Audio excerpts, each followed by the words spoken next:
Emma didn't flinch. She adjusted her grip, braced her boot against the concrete foundation she had spent the last 3 days pouring by hand, and pulled. She wiped her forearm across her forehead, leaving a streak of red clay across her brown skin, and examined the threading. "There you are," she said quietly, the way someone might greet an old enemy they'd been expecting. That was the exact moment 4 men in tactical gear stepped out of the tree line. She didn't scream. She didn't run. She looked up, looked at them, and then looked down. At their boots. At the wet cement she had mixed at 4 in the morning because the temperature was cooler and the mixture would set better. At the boot prints now pressed into the foundation she would have to re-pour. The silence was long enough to be uncomfortable. "I have spent 6 months," Emma said, her voice very calm, "teaching former assassins how to respect a floor." She stood up slowly, the wrench resting against her shoulder like a bat. "You have 5 seconds to step off my wet cement, or I will make you eat those tactical vests." The lead mercenary, a broad man with a jaw like a cinder block who went by the call sign Reyes, looked down at his boots, looked at his team, looked back at Emma. They grabbed her anyway. They were professionals. She was one woman. That was the logic, and it was not wrong exactly, but as Reyes would later explain to his supervisor, it was also not entirely right. Because the woman did not stop talking. Not when they walked her to the truck. Not when they zip-tied her wrists. She told them the tension was too tight and would cut off circulation, and one of them, a younger guy named Marcus, actually adjusted it. Not when they drove for 2 hours down roads that rattled every bone in a person's body. Somewhere around the 40-minute mark, Emma had pivoted from the mold problem she'd already identified on their visible gear to a broader conversation about career sustainability in the private military sector. She wasn't panicking. She wasn't performing bravery. She was genuinely, methodically making conversation the way she did with everyone, from village elders to corrupted water inspectors to one very dangerous man who cleaned his espresso machine with a microfiber cloth. Marcus, who was 26 and had been doing this kind of work since he was 19, found himself explaining that he didn't really have a retirement plan. He'd never thought that far ahead. "That's actually really common in high-risk occupations," Emma said. "It's a psychological defense mechanism. Planning for the future implies you believe you have one. But here's the thing, you're young. Compound interest alone if you start now." "Can you please stop?" Reyes said from the front seat. "I'm just saying, a Roth IRA on even a modest contribution at his age, by the time he's 55. We kidnapped you. I'm aware. That doesn't mean Marcus shouldn't have a financial safety net. These aren't mutually exclusive concerns." There was silence for approximately 45 seconds. "What's a Roth IRA?" said the man everyone called Teeth, from the back row. Emma turned to face him, zip-tied wrists and red clay still on her face, and began to explain. "Now, before we go any further, if the story already has you, if you felt something watching a kidnapped woman use a wrench as a prop and immediately pivot to retirement planning, hit that like button right now, drop a comment telling me your first reaction to this opening, and subscribe, because this story only gets more unhinged and more beautiful from here. Every single comment gets read. Every one. Now let's go back 6 months, because to understand why Emma said what she said to that camera, and what Ji-Hoon Kong did the moment he saw it, you need to understand what these two people had already survived together. Emma Osei had not planned to become the housekeeper of Seoul's most feared criminal boss. She had planned to finish her master's degree in environmental policy, eat too much ramen, and go home with a diploma and some good memories. What she got instead was a job listing posted at 11:47 p.m. on a Tuesday on an expat job board. No photos, no employer description, just an address in the most expensive district in Seoul, a salary that made her sit up straight, and 3 words where a job description should have been: clean, quiet, discreet. She sent her resume at midnight. She was hired by noon the next day. She moved in by 7 p.m. She met Ji-Hoon Kong on her second morning, when he walked into the kitchen and found her reorganizing it. His first words to her were, "Who moved the coffee?" She told him she had, explained why, and held his gaze without difficulty, because she did not yet know who he was, and therefore had not yet been given the information that would have made most people look away. She stayed for months.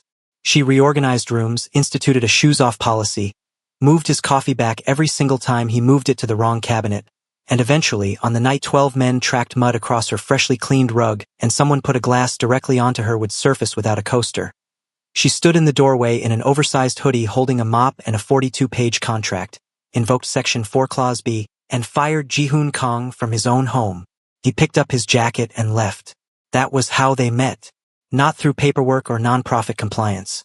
Through sticky notes on a cabinet door and a woman who had infinite patience and nowhere to be, and a man who had never once in his life been spoken to like the answer was already obvious and he simply hadn't caught up yet. She left 6 months before the kidnapping, taking with her a photograph of a river in Kenya and a water access project proposal that needed funding. Ji-hoon transferred the full amount to the NGO account the same day she left, wrote no note, and went back to cleaning the espresso machine. That was the version of the story he kept to himself. The one he opened 4 times on his personal device in 6 months, just to look at the photograph of the river. That had been 6 months ago. The Seoul underworld had stabilized around Ji-hoon's quiet dominance, and it was that very quietness that was now attracting the wrong kind of attention. His name was Viper and he was 29 years old, which in this world was almost aggressively young. He wore ripped jackets because he thought it made him look dangerous and not, as it actually did, like someone who had watched too many music videos. His organization was loud, chaotic, always on the edge of collapse, and somehow that chaos had become his brand. The underworld understood ruthlessness. It understood brutality. What it did not understand, increasingly, was Ji-hoon Kang calmly discussing conflict resolution over coffee that he had personally brewed. He cleans the machine himself, Viper said, dropping a surveillance photo on the table. Every morning, with a little cloth. His lieutenant, a man named Juan, looked at the photo. Maybe he just likes coffee. Nobody in our world makes their own coffee. You have people for that. Viper shook his head. He's gone soft, and soft men have pressure points. Find me his pressure point. Juan's team spent 11 days going through Ji-hoon's digital footprint, which was, for a man of his influence, impressively small.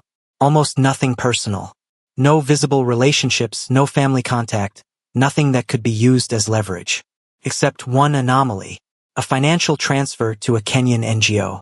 A series of internal emails, redacted but traceable by the account address. And one photo, a river, wide and gold in afternoon light, that had been opened 4 times from Ji-hoon's personal device in the past 6 months. They found the project, found the site, found the name. Emma, project coordinator, currently in a remote village 2 hours outside Nairobi, installing a clean water filtration system with a team of 6 local engineers and what their recon photos described as one absurdly large wrench. Viper looked at the photo of Emma standing ankle-deep in red mud, holding a pipe coupling above her head like a trophy. Her, he said. Bring her in. Juan looked at the photo for a moment. Something about the way she was standing gave him a mild, unspecific feeling of concern that he could not articulate. Quietly, Viper added. That was, as previously established, his first mistake. By the time the truck carrying Emma pulled through the gates of Viper's compound, a cluster of reinforced shipping containers on a flat stretch of land that Emma had already clocked as being in the wrong orientation relative to the prevailing wind, which was going to make the interior temperature unmanageable in the afternoon hours.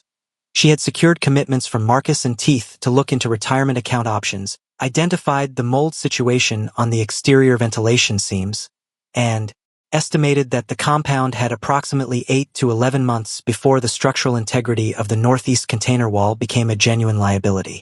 Reyes opened the back of the truck. Emma stepped out, looked at the compound, looked at the sky, looked at Reyes. Your east wall has a mold problem, she said. Load-bearing issue in under a year. I'd want to deal with that before winter. Reyes stared at her. I'm just saying. It's relevant to everyone's long-term health outcomes here, including yours. She was walked inside. She did not look afraid. She looked, if anything, mildly annoyed about the cement.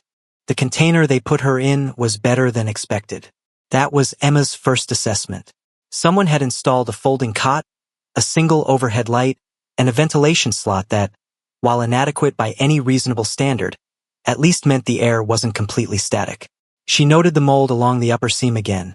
Same strain as outside, which told her the whole structure was compromised, not just one section. And then she sat down on the cot, held her still zip-tied wrists up toward the light, and examined the plastic. Standard restraint zip tie. The kind you could find in any hardware store. She'd used the same brand to secure pipe couplings when she ran low on clamps. She put her hands down and waited. Took 11 minutes. The door opened and a guard stepped in. Not Reyes, not Marcus. A new one, compact and watchful, who set a bottle of water on the floor without making eye contact. "Thank you," Emma said. He hesitated, clearly not expecting courtesy. "Can I ask how long you've been stationed here?" He said nothing. "I'm asking because of the mold. If you've been here more than 4 months, you may already be experiencing symptoms, fatigue, mild respiratory irritation, maybe some congestion you've been writing off as dust exposure. That's actually mycotoxin response. It's cumulative. The longer you stay, the more it compounds." The guard's jaw shifted slightly. "What's your name?" Emma asked. Another silence. Then, reluctantly, "Sue. Sue. How long have you been here?" 7 months. Emma nodded slowly, the way she did when data confirmed a hypothesis. "Okay, you're going to want to get a chest x-ray at some point soon. Not urgently, but put it on the list. Do you have medical coverage through your employer?" Sue stared at her for a long moment, then walked out. Emma picked up the water bottle, took a measured sip, and began, quietly and methodically, to work on the zip tie. She had it off in 40 minutes using the corner edge of the cot frame. Not because she was going to run. There were at least 8 guards on rotation. She counted footsteps through the container wall, and the terrain outside was flat and open enough that she wouldn't get 50 meters. She took it off because she found restraints cognitively limiting, and she needed to think clearly. She needed to record a video. Getting her phone had required a separate negotiation.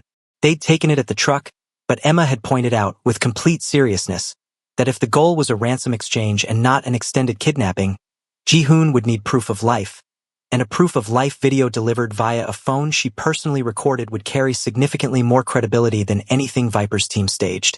She'd laid out the logic calmly, cited 2 cases where amateur proof of life videos had been dismissed as fabrications and delayed payments by weeks, and watched Reyes's eyes move through the calculation. He gave her the phone back. Supervised, with the camera app locked to video-only mode, her own contacts blocked. She didn't need her contacts. She knew Ji-hoon's direct line by heart, not because she'd called it often, but because Emma memorized things by instinct, the way other people memorized the words to songs they'd heard 3 times. She sat down in front of the light, made sure her face was clearly visible, and pressed record. She did not perform distress. She looked directly into the camera because that was the only way Ji-hoon ever listened, when you looked directly at him, when you didn't let him redirect the conversation into logistics before you'd finished your actual point. "Ji-hoon, if you pay this ransom, I will fire you again." She paused, let that land. "Also, tell Park he left the stove on in the safe house. I can see it in the background of their TikTok. The pilot light's been flickering for weeks. He needs to call someone about that."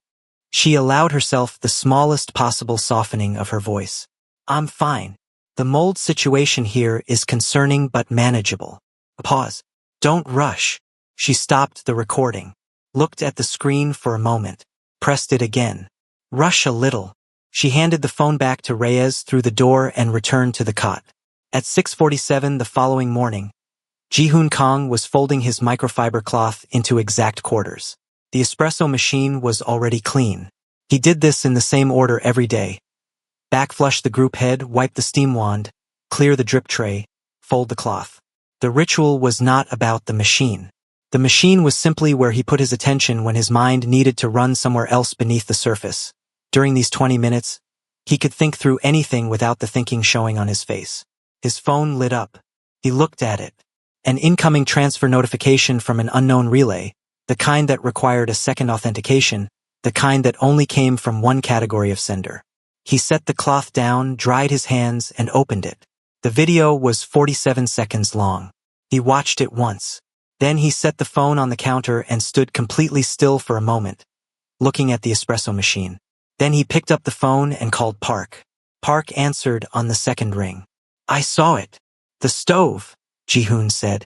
"Already sent Dae-young to handle it." A pause. "She looks calm." "She is calm. Should she be that calm?"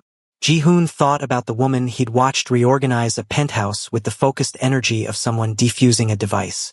The woman who had stood in a doorway with a mop and a contract and fired him from his own home without raising her voice once. The woman who had put a sticky note on a cabinet door that said, "I have infinite patience and nowhere to be," and had meant every single word of it. Yes, he said. She should be exactly that calm. And us?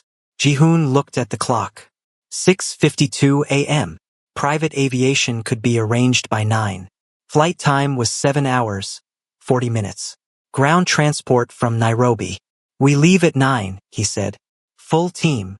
No, just us. He paused. 3. The silence on the line had a particular quality. Park had been with Ji-hoon for 10 years. He knew the difference between operational calm and something underneath it, something that ran hotter and steadier than strategy. He'd seen Ji-hoon move through every version of a difficult situation without breaking surface tension. He had never heard exactly this quality in his voice before. Just us, Park agreed. I'll brief Dae-young when he's back. Ji-hoon. Park hesitated. She said not to rush. I know what she said.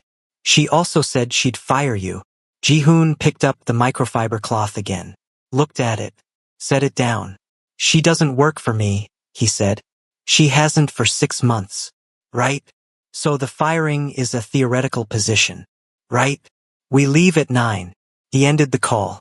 In the compound 2 hours outside Nairobi, Emma had by this point been moved to a larger container, an apparent upgrade after Sue had reported, to his own visible bewilderment, that the previous space was inadequate given the ventilation problem and that the hostage had pointed this out in a way that made it impossible to disagree with. The new space had 2 cots, a folding chair, and a small table that someone had sourced from what looked like a school. Emma appreciated the table. She had begun making notes on the back of a water bottle label, the only paper available, using a pen she had found in her jacket pocket. The notes were a structural assessment of the compound. Not because she was planning an escape in any tactical sense, but because identifying problems and mapping solutions was simply what her brain did when it had nothing else to occupy it. She worked through the mold, the orientation problem, the water supply, which appeared to run from a gravity-fed tank that hadn't been serviced in at least 18 months based on the color of the overflow marks on the exterior. She was deep in a calculation about water flow rates when Reyes opened the door and told her that Viper wanted to meet her. Emma capped her pen, stood up, straightened her jacket, which was still dusty from the sight. Does he have coffee? She asked. Reyes blinked. What? I haven't had coffee since yesterday morning. If he wants a functional conversation, I'd recommend starting with coffee. Low blood sugar affects my conflict resolution capacity, and I assume he wants this to go well. There was a pause. I'll see what we have, Reyes said. There was instant coffee. It was terrible. Emma drank it without complaint, sat down across from a young man in a ripped jacket who was clearly performing a version of Dangerous that he'd curated carefully, and looked at him with the same direct, undivided attention she gave to everyone. You're not afraid of me, Viper said. It wasn't a question. I'm mildly concerned about the mold situation, Emma said, which is a different kind of fear, more long-term. Viper stared at her. Why don't you tell me what you actually want? Emma said. Not the ransom, the real thing. What are you trying to prove? And to whom? The silence that followed was the kind that happened when someone asked the right question at the wrong time, or possibly the right time, depending on which side of it you were standing on. Viper's jaw tightened. His hands, resting on the table, were not quite still. Emma waited. She was extremely good at waiting. Viper's real name was Shin Jae-won. Emma didn't know that yet, but she would, because Emma had a particular skill for creating the conditions under which people told her things they had not planned to say. It wasn't manipulation, it was something closer to the opposite. She simply paid complete attention, and complete attention, in a world where almost no one received it, functioned like a solvent. It dissolved things people had spent years keeping sealed. I want him to know, Viper said finally, that he's not untouchable. Ji-hoon, Emma said. He walks around like the world already belongs to him, like nothing can reach him. And you think taking me reaches him? Viper's chin lifted. Doesn't it? Emma considered this. She had a habit when thinking of going completely still. No fidgeting, no filler sounds, just a pause that sometimes made people nervous and sometimes made them feel, strangely, like they were being taken seriously for the first time in a while. She let the pause sit. It might, she said. But I want you to think about something. You went looking for the one thing that could get Ji-hoon's attention. And the thing you found was me, a project coordinator who was fixing a water pump in Kenya. What does that tell you about what actually matters to him? Viper frowned. That he's soft. Or, Emma said, that he's honest. Those aren't the same thing. She watched something shift in his face. Subtle. A tightening around the eyes that wasn't anger, exactly, but something adjacent to it. The kind of expression that meant a person had been handed a thought they didn't want but couldn't put back down.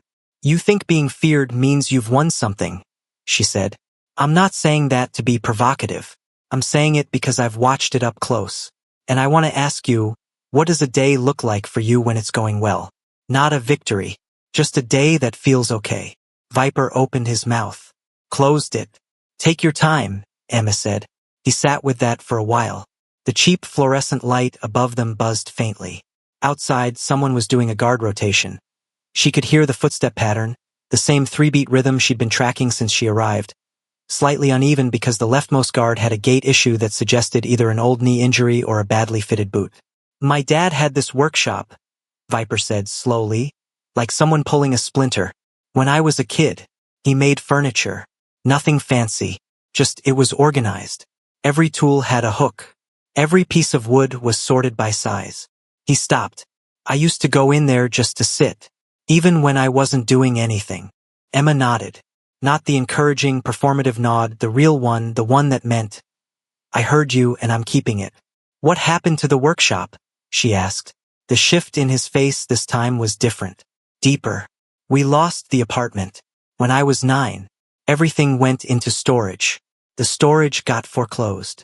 He exhaled through his nose. He never set up another one. Because it hurt too much, Emma said. Viper said nothing, which was its own answer. So you've been living in the messy version ever since, Emma said.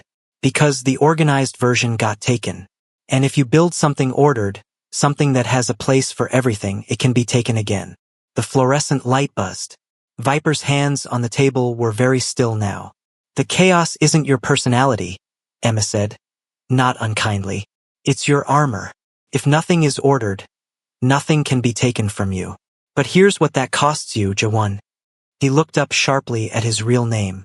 It costs you the workshop, the thing you actually wanted, the place you went to just to sit.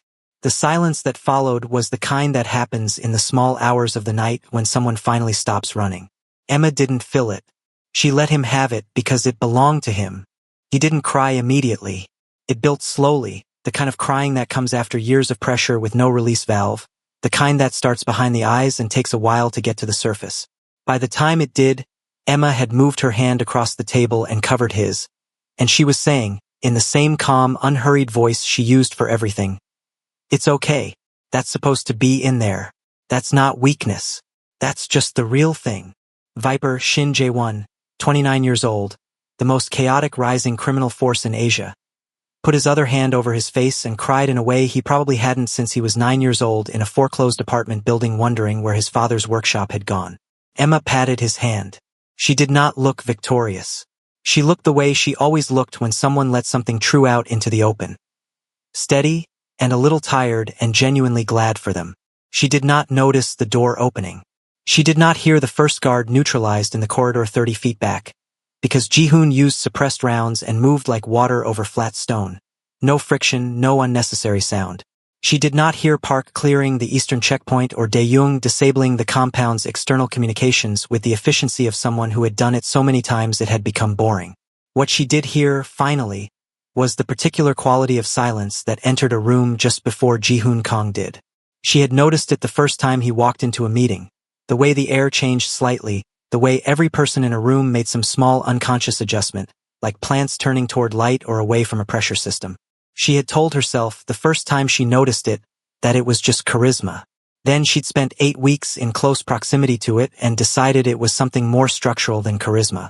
It was the feeling of being in the presence of someone who had decided, fully and without reservation, what they were and what they would do, and who had not revisited that decision in a long time. She looked up. Ji-hoon was standing in the doorway. He had technically burst in. She heard the door connect with the container wall with a sound like a starting gun.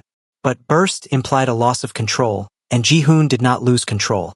So what he had actually done was open the door with complete decisive force while remaining entirely composed, which produced an effect somewhere between an entrance and a statement. He was in his suit. She didn't know what she'd expected, tactical gear, maybe some concession to the terrain and the circumstances, but no. Dark suit, white shirt, the top button undone, which was the maximum visible concession Ji-hoon Kong made to informality. His gun was up, sweeping the room with the practiced efficiency of someone who had done this many times. He stopped. He took in the scene. Emma at the table, hand over the hand of a crying man in a ripped jacket. The cheap coffee cups. The buzzing fluorescent light. The complete absence of crisis. Slowly, Ji-hoon lowered the gun. Behind him, Park appeared in the doorframe, took in the same scene, and had the grace to keep his expression almost entirely neutral. Almost. Ji-hoon looked at Emma. Emma looked at Ji-hoon. "You came," she said. It wasn't surprise exactly. It was something quieter, the confirmation of something she had not let herself fully believe until this moment. "You said to rush a little," he said. "I said don't rush and then rush a little. Those are different instructions. I processed them in order of importance." Park, in the doorway, looked at the ceiling briefly. Viper, still at the table, hand now released, in the middle of an emotional experience he had not signed up for when he ordered the kidnapping, became aware that Ji-hoon Kong was now in the room and that the gun, while lowered, was still in his hand. What remained of his composure left with some speed. Ji-hoon looked at him. Not the way someone looks at a threat. The way someone looks at an inconvenience they have decided not to spend energy on. He walked to the table, moved Viper's chair to the side with one deliberate push of his foot. Not violent, just conclusive, and reached down. Emma stood. Ji-hoon pulled her up by both arms and did not let go. The hug was not elegant. It was the opposite of everything Ji-hoon Kong presented to the world. It was immediate and total, both arms, no space between them, his face against her hair. Emma felt the exhale move through him like something leaving a room. She let him have it. For a long moment, she just let him have it. Then she pulled back, looked up, and the corner of her mouth moved. "You're late for your shift," she said. Ji-hoon looked down at her. Something moved across his face. Not quite a smile, not quite the opposite. Something that lived in the territory between relief and all the things he hadn't said in 6 months. "You're not on a shift," he said. "You were kidnapped. I'm aware. I had it mostly handled. You were tied to a chair. I was tied to a chair for about 40 minutes. After that, I took the zip tie off and started working on the compound assessment." Ji-hoon stared at her. "The east wall has a serious mold situation," Emma said. "Load-bearing risk within the year. I already mentioned it to Reyes, but I don't think he wrote it down." From the doorway, Park said, very carefully, "Should I take the asset?" He gestured vaguely at Viper, who was sitting in the relocated chair with the slightly unfocused expression of someone who had just processed a decade's worth of suppressed emotion in 3 hours and was not entirely sure what time zone they were in. Ji-hoon looked at Viper. For a long moment he simply looked at him. This young man who had decided the best way to announce himself to the world was to reach into the one small, unguarded place Ji-hoon had allowed to exist. The calculation behind Ji-hoon's eyes was visible in the way that arithmetic is visible when someone is doing it slowly and with precision. Then he looked back at Emma. "What do you want to do with him?" he asked. It was such a surprising sentence that Park actually took a small step forward to make sure he'd heard it correctly. Ji-hoon Kong did not ask that question. Ji-hoon Kong assessed situations and made decisions, and the decisions were, by general consensus, the correct ones. He did not outsource the question.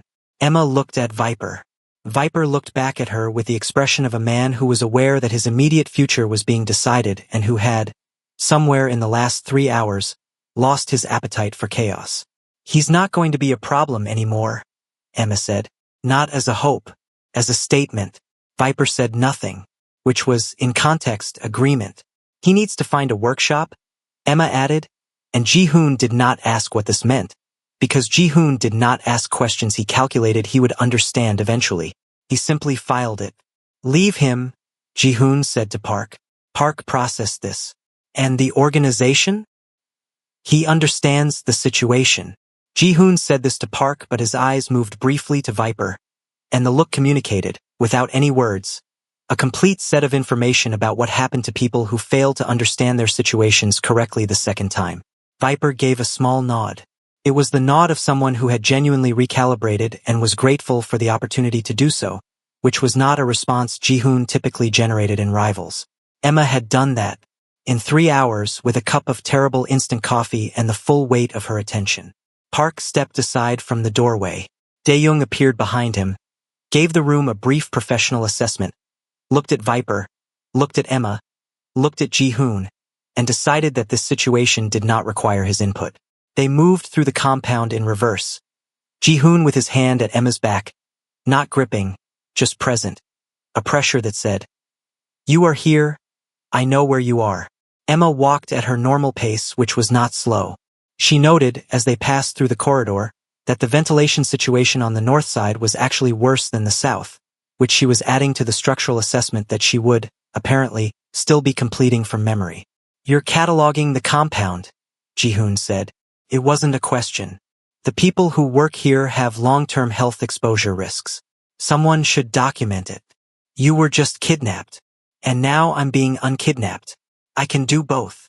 Outside, the night air was flat and warm and smelled like dry grass and red clay.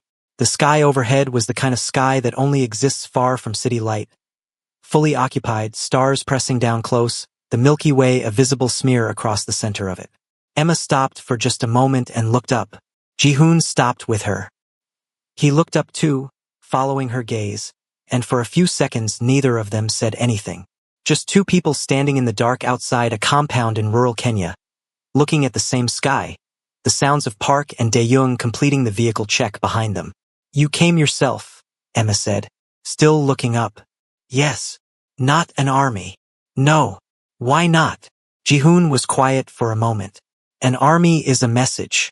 I didn't want to send a message." Emma looked at him then. "What did you want?" He met her eyes. "To come myself." She held the look for a second. Then she turned toward the vehicle, and Ji-hoon fell into step beside her. And the thing that had been said without being said exactly hung in the warm night air between them. The drive back to Nairobi took 2 hours. Emma sat in the back with Ji-hoon, Park in the front, Dae-young driving. Park had produced, from somewhere in the operational kit, a thermos of coffee. He handed it back without comment. Emma wrapped both hands around the thermos and drank, closed her eyes briefly, and exhaled. "Good?" Ji-hoon asked. "Medium. Better than the instant coffee." "The instant coffee from your captors. They were very apologetic about it once I explained caffeine's role in baseline cognitive function." Ji-hoon looked at the side of her face, the clay dust still on her forehead, the ink on her wrist where she'd run out of paper and had continued the compound assessment. The complete, uncomplicated steadiness of her, as if being taken across international borders by mercenaries and then delivering an impromptu therapy session to a crime lord, was simply something that had happened, like traffic. "Emma," he said. She opened her eyes and looked at him. "I'm going to need you to tell me you're actually okay. Not as a transaction. Not as data verification. The way you say it when the alternative is not something you want to sit with." Emma looked at him for a long moment. Really looked, the way she looked at the pump housing at 4 in the morning, the way she looked at a contract with a pricing inconsistency, the way she looked at Viper when she asked what a good day felt like. With the full weight of attention she gave to everything. "I'm actually okay," she said. "I was scared for about 8 minutes, when they first grabbed me. Then I started problem solving and the fear turned into something I could work with." 8 minutes, Ji-hoon said. "I'm not going to claim I was never afraid. I was, but after that," she paused. "I knew you'd come." The car was quiet. Outside, the darkness moved past at highway speed. "I knew you'd come," she said again. "And I knew you'd be fast, and I knew you wouldn't do anything loud or messy about it. So I just had to manage the situation until you got there." Ji-hoon said nothing for a moment. Then, "You managed the situation by giving investment advice to the mercenaries and providing therapy to the man who had you kidnapped. I provided emotional processing guidance. It's different. It's not different. It's slightly different." From the front seat, Park made a sound that was technically a cough but was not a cough. Ji-hoon was looking at her with an expression that she had catalogued, over 8 weeks of close proximity, as the one he used when something had moved past his defenses before he'd noticed it coming. He used it rarely. She had seen it once when Park told him a joke at the end of a very difficult day, and once when one of the community kitchen coordinators sent a photo of a program milestone, and once, just once, when Emma had put a cup of coffee on his desk exactly the way he liked it without being asked and then left without saying anything about it. He was using it now. "I have a proposal," Emma said. Ji-hoon's eyebrows moved slightly. "You want to negotiate." "I'm always negotiating." "You've had 6 months to figure that out." "Name the terms." "1 week," she said. "In the village. You help me finish the filtration system." She paused. "And you wear the apron." Ji-hoon looked at her. Outside, Kenya moved past in the dark. Inside the car, Park and Dae-young were performing an impressive act of being completely absent despite being physically present. "The apron is non-negotiable?" Ji-hoon said. "Deeply non-negotiable." Another pause. "Fine," Ji-hoon said. Emma smiled. Not the small, careful corner of the mouth movement. The real one. The one she didn't hand out routinely. Ji-hoon watched it happen and said nothing, because some things did not require comment. They stayed at a guest house in the nearest town that night. 3 small rooms, clean but minimal. A shared courtyard with a mango tree in the center. Emma slept immediately and completely, with the total physical confidence of someone who had never allowed exhaustion to be theatrical. Ji-hoon did not sleep for several hours. He sat in the courtyard under the mango tree and looked at his phone. He had 17 messages from lieutenants, 2 from lawyers, 1 from the building manager of his sole office regarding a HVAC issue, and 1 notification from the property management system flagging that the stove in the safe house had been properly repaired and tested. He opened the safe house notification. Read it. Thought, briefly and precisely, about the woman who had identified a stove problem from the background of a kidnapper's TikTok while sitting zip-tied in a shipping container, and had included it as an actionable item in a hostage video. He closed all the messages without responding to any of them and looked at the mango tree instead. Park came out of his room at some point. Still in his suit jacket, Park had the relationship with formal clothing that other people had with pajamas, and sat in the second chair without invitation or explanation.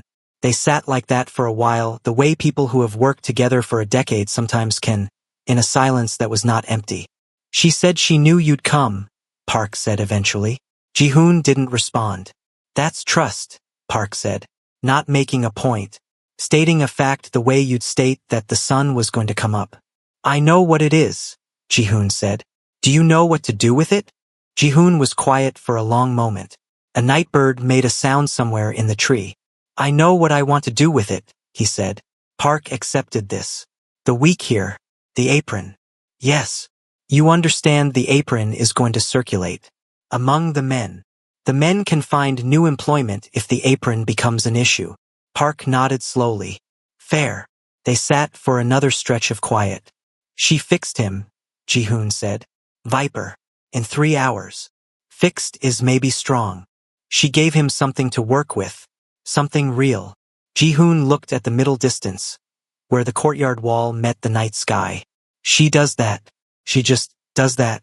And she doesn't make it look like anything. She doesn't make you feel small for needing it." Park looked at him, carefully. "I know," he said.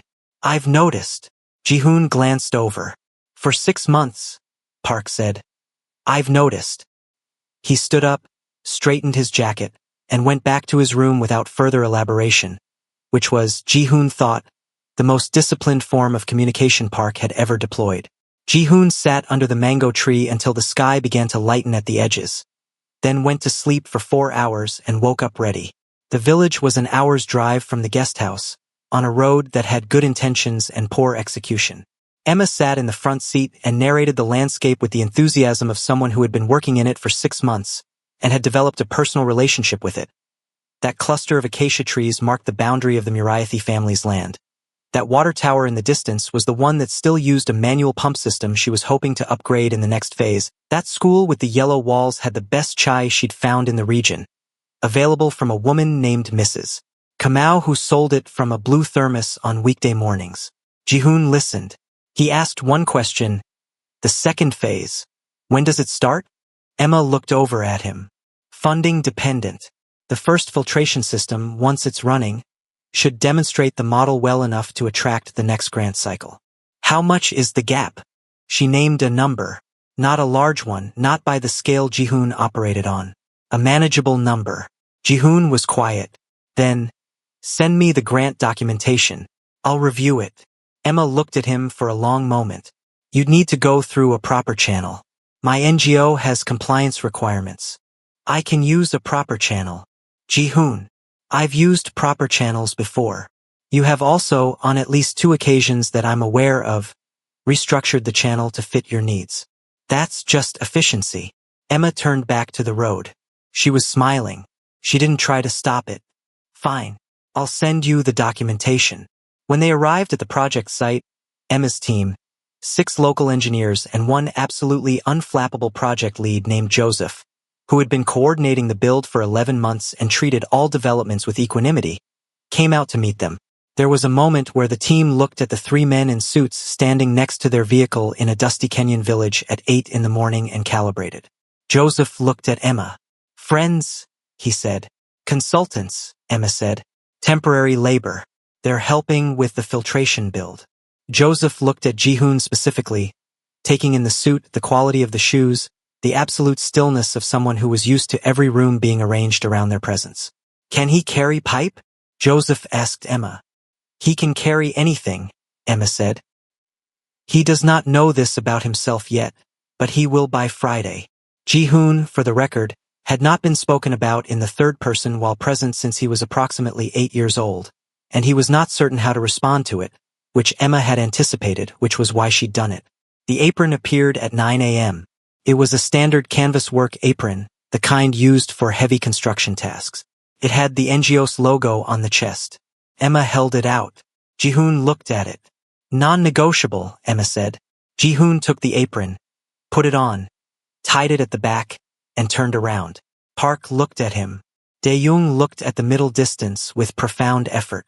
Emma looked at Jihoon in the apron over the suit and something warm moved across her face. Perfect, she said. Then she handed him a section of pipe and walked toward the excavation site, and Jihoon Kong, owner of the most efficiently run criminal organization in Seoul, the man the underworld thought had gone soft because he cleaned his own espresso machine, followed her carrying the pipe because that was the work.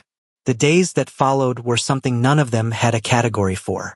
Jihoon worked. Not the kind of working he was built for, not strategy and negotiation and the precise management of competing forces, but physical, actual labor. Trenches, pipe connections, concrete. The sun at this latitude was direct and uninterested in exception, and by the second afternoon his jacket was long gone. His sleeves were rolled past the elbow, and there was red clay on his hands in a way that no amount of immediate cleaning was going to address. He didn't seem to mind. Emma noticed this, the absence of resistance in him. She had expected, at minimum, a learning curve.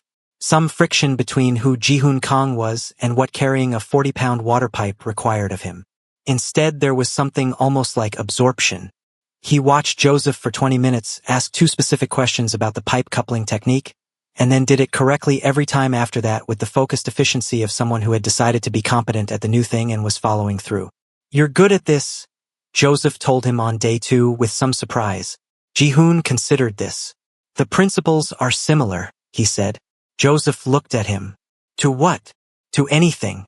Identify the system. Find the inefficiencies. Fix them in order of structural importance. Joseph was quiet for a moment. Ha, he said. And then he handed Jihoon a measuring tape and went to find Park, who had spent the morning organizing the materials storage area with a thoroughness that had made 2 of the local team members stop and watch in silent admiration. Park had discovered the school on the first evening. He had gone to return a borrowed tool to the principal and had come back an hour later with a volunteer schedule he'd negotiated in English and 3 hand gestures. He was now spending his mornings teaching the children how to make hospital corners on their cots, an activity that served no obvious practical purpose but that Park performed with the seriousness of someone conveying essential life knowledge, and that the children participated in with matching gravity. Dae-young fixed things. Anything that was broken, he fixed, and when there was nothing broken he identified things that were on their way to being broken and addressed those too. By day 3, he was regarded by the village maintenance team as something approaching mythological. Emma watched all of this. She did not comment on it. She just let it be what it was. In the evenings, after the work was done and the team had eaten, she and Ji-hoon sat by the river. The same river from the photograph, wide and gold at this hour, catching the last light before it dropped below the acacia line. They talked or they didn't. Both were easy with it in a way that neither of them had expected. On the third evening, Ji-hoon said, "Tell me about the first day you were here." Emma looked at the water. "I arrived at the beginning of the dry season. The main well had already been dry for 3 weeks. The children were walking 4 kilometers twice a day to the next functioning source." She paused. "I sat here that first evening and I thought, this is solvable. It's just physics. Water moves from here to there if you build the right path." She glanced at him.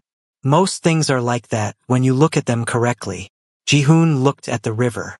"Most things," he said. "Most things," she confirmed. "Not everything." The light changed. The water went from gold to copper to something darker. "Emma," he said. She turned to look at him.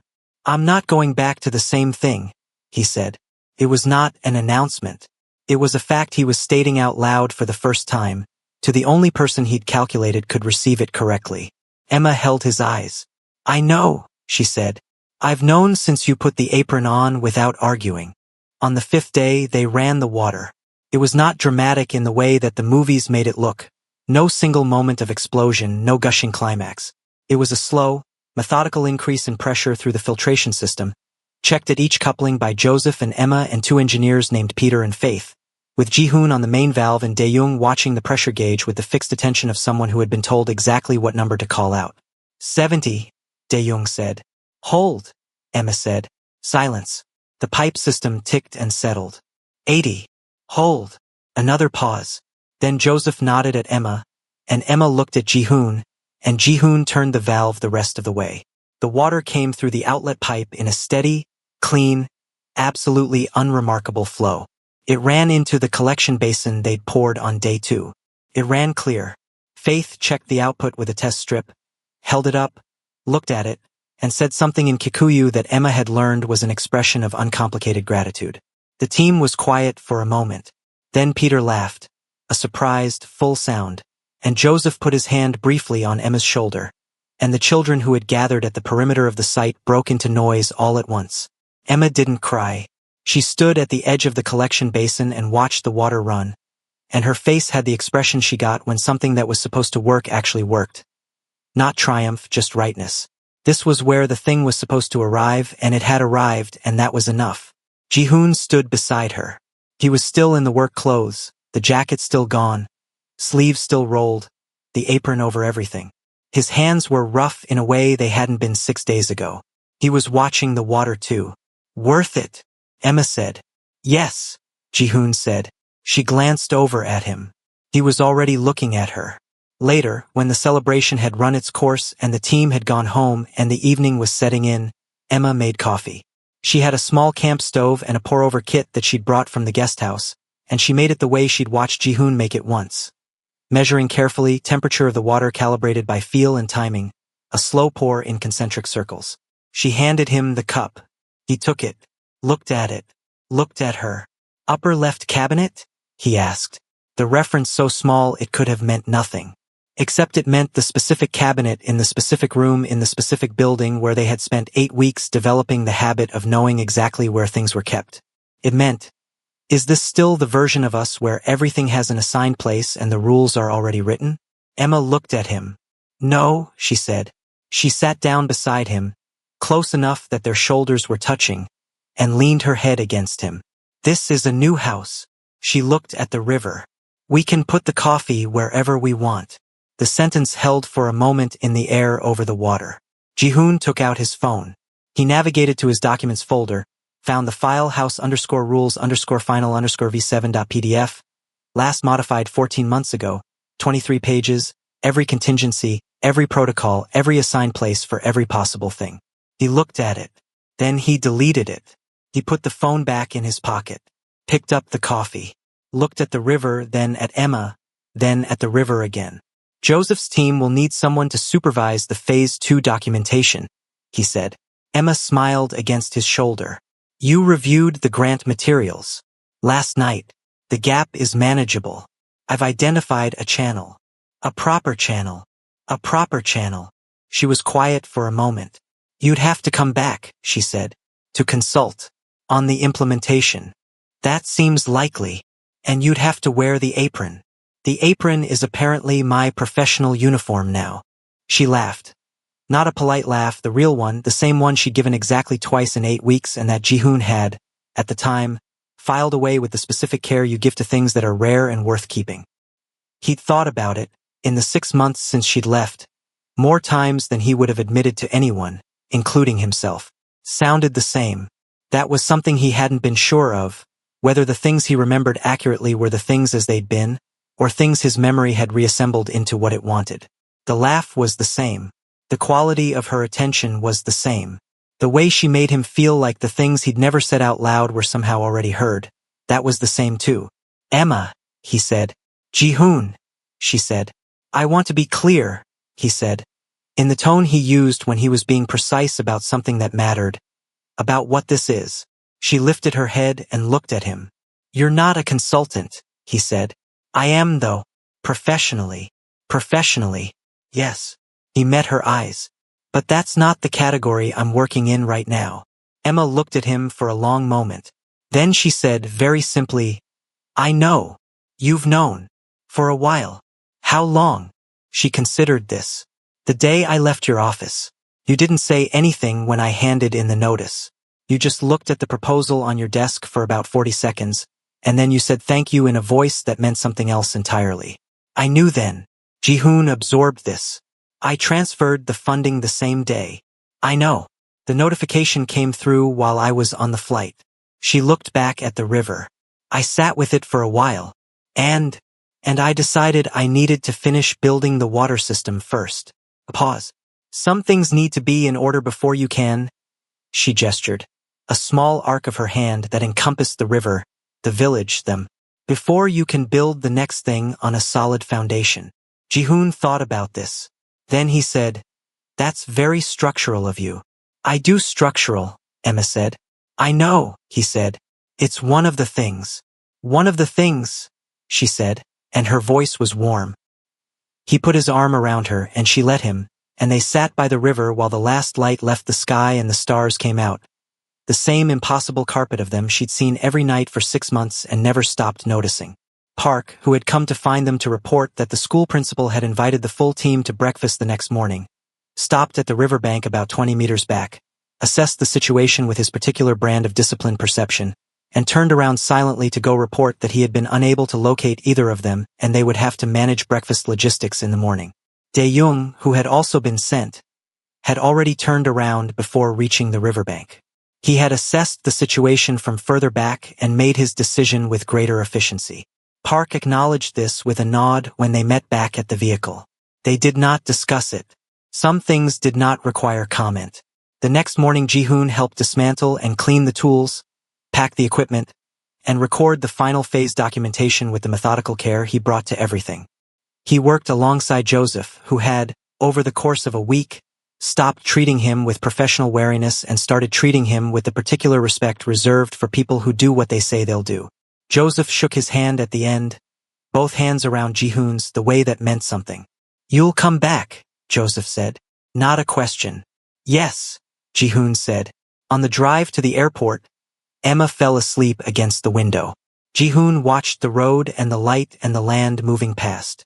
In the weeks after, the world would notice that Ji-hoon Kang's organization had grown quieter, cleaner, that certain community initiatives received unusual levels of support.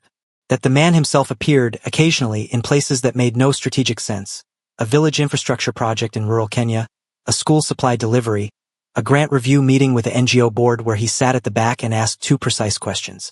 The underworld watched all of this and decided, collectively, that Ji-hoon had definitely gone soft. They were correct in the way that water is soft, which is to say, wrong about what that means. Here is what this story was underneath all of it.